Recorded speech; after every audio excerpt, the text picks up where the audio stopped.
mean, I can't imagine the agony for any couple of losing a child in this way, and it's so very, very sad. Totally agree with you. All thoughts with them today. Last week, Prince Harry and Meghan Markle announced that they're no longer going to be on the family phone plan anymore. For years, the royal family has weathered one controversy after another, but few stories have ignited as much curiosity as the latest wave of dramatic headlines. This time, an unexpected voice has shaken the conversation: Princess Diana's own brother.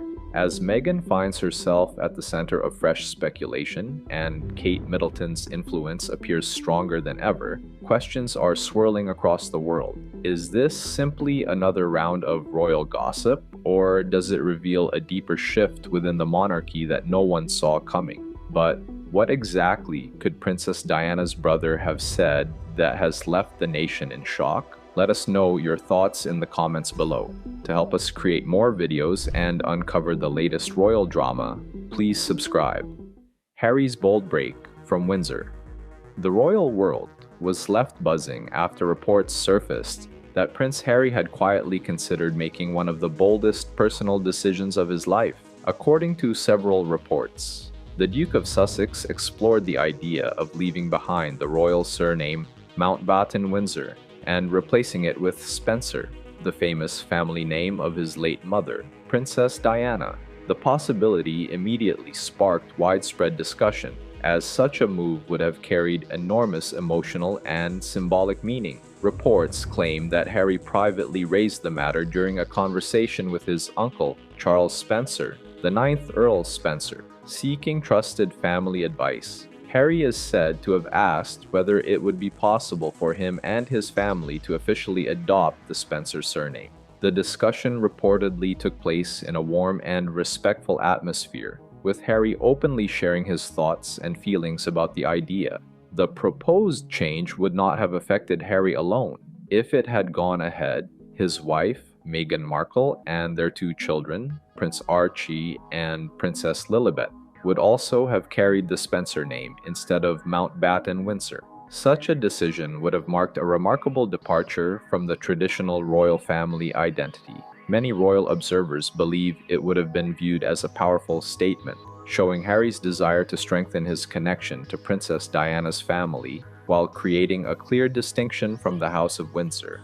According to sources familiar with the matter, Earl Spencer understood why Harry was considering such a significant step. However, he reportedly advised his nephew not to proceed. Although sympathetic to Harry's feelings, the Earl explained that changing the surname would involve major legal and constitutional complications, making the process far more difficult than it might appear.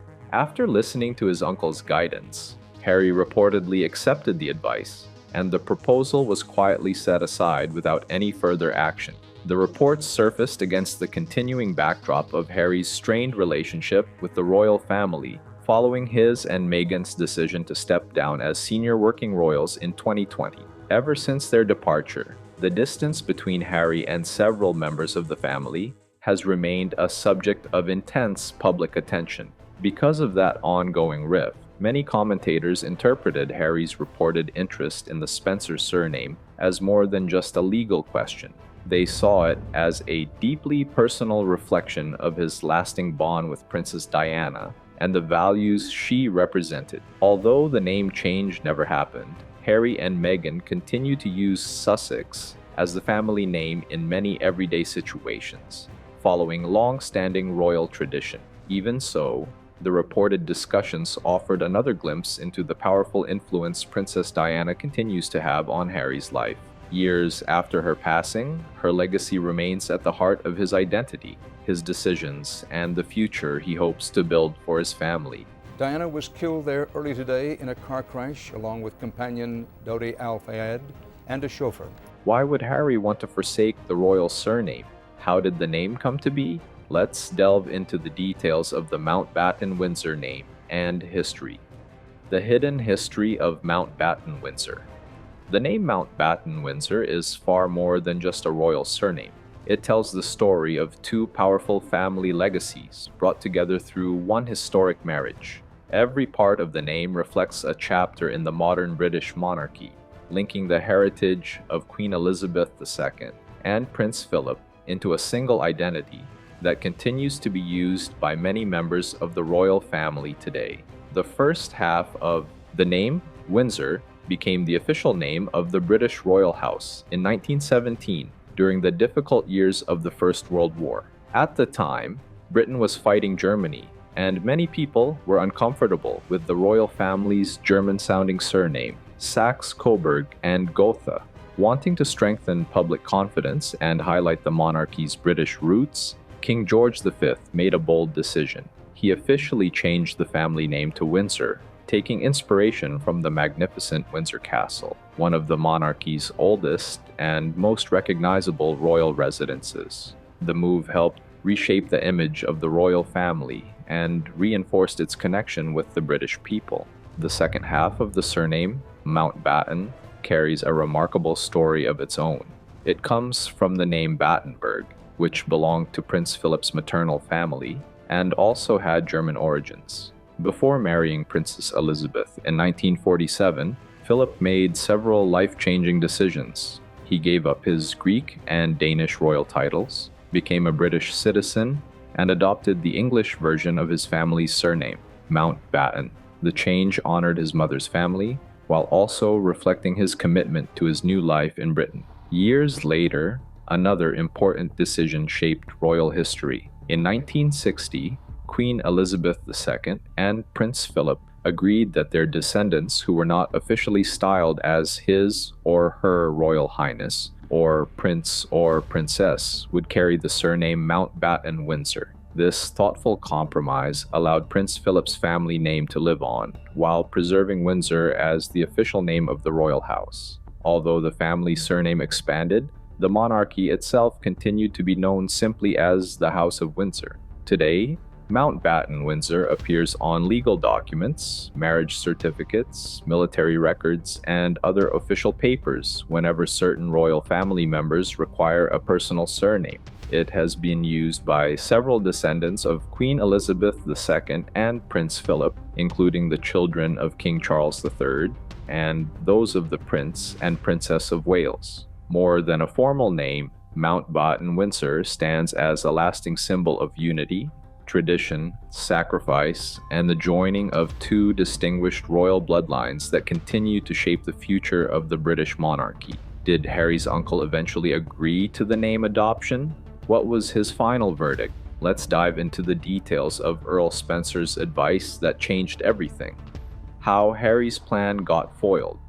According to people familiar with the matter, Prince Harry's reported desire to adopt the Spencer surname reached a defining moment after a private meeting with his uncle, Charles Spencer, the 9th Earl Spencer. What many believed could become a dramatic break from the House of Windsor instead took a very different direction. Rather than encouraging the emotional decision, Princess Diana's brother reportedly offered thoughtful, balanced, and practical guidance, asking Harry to think carefully about the serious legal, constitutional, and personal consequences that such a change could bring. Those close to the Duke of Sussex described the discussion as calm, respectful, and surprisingly warm.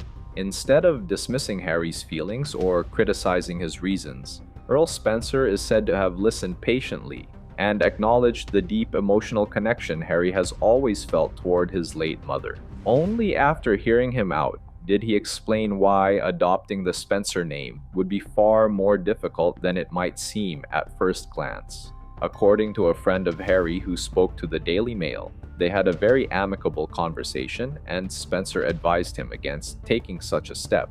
The Earl's words reportedly carried enormous influence. For Harry, whose love and admiration for Princess Diana have shaped many of the most important choices in his adult life, hearing advice from the man who knew her better than almost anyone else made a profound difference. Charles Spencer wasn't simply offering legal advice. He was speaking as Diana's brother, and as someone who understood both the emotional significance and the practical reality of such a life-changing decision. While taking the Spencer name may have seemed like a powerful way to honor his mother's memory, the obstacles surrounding the move proved too great to ignore. After reflecting on his uncle's guidance, Harry is said to have quietly dropped the idea altogether. rather than beginning what insiders described as an extremely difficult and potentially lengthy legal process. He and Meghan decided to continue using Sussex as the surname for their family. The decision allowed them to preserve the public identity they had already established, while avoiding years of legal and constitutional complications that could have created fresh controversy. A family friend later explained that Harry accepted his uncle's advice because adopting the Spencer name would simply be too complicated. That conversation reportedly brought the matter to a peaceful conclusion, although neither Prince Harry nor Earl Spencer has publicly confirmed what was said behind closed doors. Those familiar with the situation believe the private exchange marked the moment one of Harry's most symbolic ideas came to an end. In the end, rather than honoring Princess Diana through a change of surname, Harry reportedly chose to preserve her legacy in other meaningful ways, proving that a family name is only one part of keeping a loved one's memory alive. Why would Harry consider adopting the Spencer name? Is there something significant about the Spencer name and family? Let's dig into the details of the noble lineage behind Princess Diana's maiden name. The powerful Spencer family legacy. Long before the world came to know Princess Diana as the People's Princess, the Spencer family had already spent centuries building a name that commanded enormous respect across Britain. Their story stretches back hundreds of years and is filled with ambition, wealth, influence, and an enduring place in British history. While many people once believed that the Spencers were descendants of the powerful medieval House of Despencer, modern historians have reached a different conclusion. The evidence points instead to Henry Spencer, a landowner who lived during the 15th century and is now recognized as the earliest confirmed ancestor of the Spencer family line. Unlike many noble families whose fortunes were built through royal rewards or victories on the battlefield, the Spencers followed a very different path. Their rise began in the countryside, where they became remarkably successful sheep farmers and landowners in Northamptonshire. At a time when the wool trade was one of England's greatest sources of wealth, the family turned agriculture into an empire. Their growing prosperity allowed them to purchase extensive estates, expand their influence, and steadily climb the ranks of the English aristocracy. Historians often describe their success as one of Britain's greatest examples of a family earning its place through hard work, wise investments, and business success rather than inherited royal privilege. As the family's wealth increased, so did its power. Over the centuries, the Spencers were awarded prestigious noble titles, including the Earldom of Sunderland and later the title of Earl Spencer. Their carefully arranged marriages with other distinguished aristocratic families, particularly the influential Marlborough family, strengthened their position even further. These powerful alliances placed the Spencers at the heart of Britain's ruling elite, where family members became trusted advisors, politicians, military leaders, and close companions of the monarchy. Their influence quietly shaped British public life for generations. Into this remarkable heritage was born Lady Diana Spencer in 1961. As the daughter of John Spencer, the 8th Earl Spencer, she inherited not only one of Britain's most respected family names, but also centuries of history, tradition, and public responsibility. Although her marriage transformed her into the Princess of Wales and introduced her to the global stage, Diana never lost the identity rooted in the Spencer family. July 29, 1981, a shy teenager, Lady Diana Spencer, marrying the heir to the English throne. The Spencer name remained an important part of who she was, reminding the world that her story began long before she entered the royal family. Today, the Spencer legacy continues through Diana's younger brother, Charles Spencer, the 9th Earl Spencer. Even decades after Diana's passing, the Spencer name remains deeply connected to her extraordinary legacy of compassion, kindness, dignity, and service. It stands not only as a symbol of aristocratic heritage, but also as a lasting reminder of the woman whose humanity touched millions around the world. Why would Meghan be completely evicted from the monarchy? Does Harry seem to be spared? Let's take a look at the final eviction of Meghan and Harry from the royal throne. Frogmore erases Sussex's final royal footprint. More than 3 years after Prince Harry and Meghan Markle were asked to leave Frogmore Cottage, fresh reports suggest that the final visible reminders of their royal life may soon disappear for good. According to reports, plans are being considered to undo the major renovations carried out during the couple's time at the historic Windsor home. If those plans move forward, the property will be restored to its original layout, removing many of the changes that once reflected the Sussexes' vision for their family home. Frogmore Cottage became the Duke and Duchess of Sussex's official residence after it was gifted to them by Queen Elizabeth II following their wedding in 2018. I, Harry, take you, Meghan, to be my wife, to have and to hold from this day forward. As they prepared to welcome their first child, Prince Archie, the cottage underwent an extensive renovation worth millions of pounds. Several smaller staff apartments were combined to create one spacious family home with modern features suited to the couple's growing family. Although the refurbishment was first paid for through the sovereign grant, Prince Harry later reimbursed the full amount after he and Meghan stepped away from their roles as senior working members of the royal family in 2020. However, the couple's departure from royal duties marked the beginning of a period of increasing tension with the monarchy. Over the following years, public interviews, documentaries, and Prince Harry's memoir, Spare, deepened the already strained relationship between the Sussexes and the royal family. Shortly after the memoir was released, King Charles III decided not to renew the couple's right to occupy Frogmore Cottage, bringing an official end to their connection with the Windsor residence. Now, reports claim that the Crown Estate is looking at returning the building to its earlier purpose by dividing it back into several staff accommodations. While the proposal would provide additional housing for royal employees, many observers believe it also carries a deeper symbolic meaning. Restoring the cottage to its former design would effectively erase the physical changes associated with Harry and Meghan's time there, closing yet another chapter in their royal story. The property has reportedly remained empty since the Sussexes moved out, making the proposed changes easier to carry out. Meanwhile, Harry and Meghan have firmly established a new life in California, focusing on their family, business ventures, and charitable work far from royal life. If the renovation plans are completed, Frogmore Cottage will stand not only as a restored historic property, but also as a powerful symbol of how completely the Sussexes' royal chapter has come to an end. For many royal watchers, the disappearance of the last physical traces of their former home represents the clearest sign yet that their place within the day-to-day workings of the monarchy now belongs entirely to history. What led to the voluntary exit of Harry and Meghan from the royal family? How has it affected the monarchy? Let's delve into the details of the decision that reshaped the modern monarchy. The decision that shook monarchy. In January 2020, the world was left speechless when Prince Harry and Meghan, the Duchess of Sussex, made a decision that would forever change the future of the British royal family.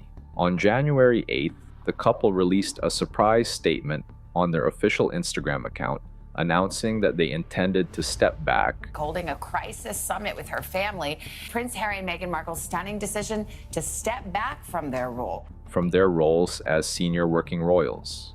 Their message explained that they wanted to divide their time between the United Kingdom and North America, become financially independent, and build what they described as a progressive new role while still supporting the monarchy. The announcement spread across the globe within hours, and the media quickly gave it a memorable name, Megxit, drawing comparisons to Britain's departure from the European Union. The unexpected declaration reportedly took Buckingham Palace by surprise. Senior members of the royal family had not been fully informed before the news became public, creating one of the biggest royal crises in decades. Within days, Queen Elizabeth II called an urgent family meeting at her Sandringham estate. Gathered around the table were the Queen, then Prince Charles, Prince William, and Prince Harry. The discussions, later known as the Sandringham Summit, focused on one critical question: could Harry and Meghan continue representing the crown while also building private careers and earning their own income? After careful debate, The answer was clear. The royal family concluded that there could be no middle ground. A part-time royal role, where the couple could enjoy both the privileges of royal life and the freedom of private business, was considered incompatible with the traditions and responsibilities of the monarchy. The institution believed that working royals had to be fully committed to public service. On January 18, 2020, the final agreement was officially announced. Harry and Meghan would no longer serve as working members of the royal family. Although they kept their titles as the Duke and Duchess of Sussex, they agreed not to use their His and Her Royal Highness, HRH styles, while carrying out public work. They also became financially independent, repaid the taxpayer money spent renovating Frogmore Cottage, and eventually gave up their remaining royal patronages after a one-year transition period ended in February 2021. In the months and years that followed, Harry and Meghan openly explained why they had chosen such a dramatic path. They pointed to relentless media attention, harsh tabloid coverage, concerns over Meghan's treatment, what they viewed as insufficient support from the royal institution, and a deep desire to protect their family while living more independently. Their departure reshaped their relationship with the monarchy, sparked worldwide debate, and became one of the most remarkable and controversial turning points in the modern history of the British royal family, with its effects still being felt years later. Would Meghan's final eviction benefit Kate Middleton? Could it be Kate's golden opportunity? Let's dig into the details of how the Sussexes' royal exit opened doors for Kate Middleton. How Kate rose after Megxit. When Prince Harry and Meghan Markle revealed in January 2020 that they would step back from their roles as senior working members of the royal family, the announcement sent shockwaves around the world. Few people realized at the time just how much this decision would reshape the monarchy's future. While the Duke and Duchess of Sussex began building a new life outside the royal institution, another senior royal gradually found herself moving into a much brighter spotlight. Catherine, Princess of Wales. Before Harry and Meghan left royal life, Meghan frequently dominated headlines. Her arrival in the royal family brought global fascination, with millions following her fashion choices, charity work, and modern approach to royal duties. Every appearance generated enormous public interest, making her one of the most talked about members of the monarchy. But once the Sussexes officially stepped away, the media landscape changed dramatically, with two of the family's most recognizable figures no longer carrying out official engagements. Attention naturally shifted toward Catherine. As the royal family adjusted to its smaller team of working royals, Kate's role expanded almost overnight. She was increasingly called upon to represent the crown at important events, support key charitable causes, and appear alongside Prince William during major national and international occasions. Royal experts observed that this transition created an opportunity for Catherine to strengthen her position within the monarchy. Unlike the fast-paced media attention that often surrounded others, Kate continued to follow the same calm and steady path she had embraced for years. She rarely sought the spotlight for its own sake. Instead, she focused on meaningful public service, carefully chosen charitable projects, and building genuine long-term relationships with the organizations she supported.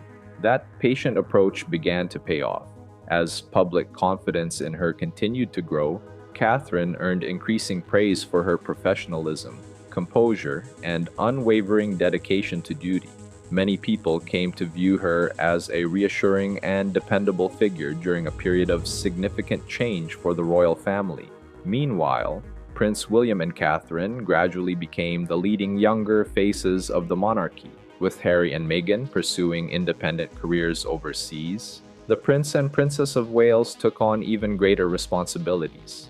They represented the crown at major ceremonies, led important public initiatives, and carried growing expectations as the future king and queen. Rather than simply filling the space left behind by the Sussexes, Catherine emerged as one of the monarchy's strongest and most trusted figures. Her quiet confidence, consistent work ethic, and ability to remain composed under constant public attention helped strengthen her reputation both at home and abroad. As the royal family entered a new chapter, Kate's influence continued to grow, firmly establishing her as one of the institution's greatest strengths and a central figure in shaping its future. So, what do you think about Harry's bold request? Do you really think Earl Spencer was right to have turned down Harry's request? We'd love to hear your opinions in the comments below, and don't forget to like and subscribe.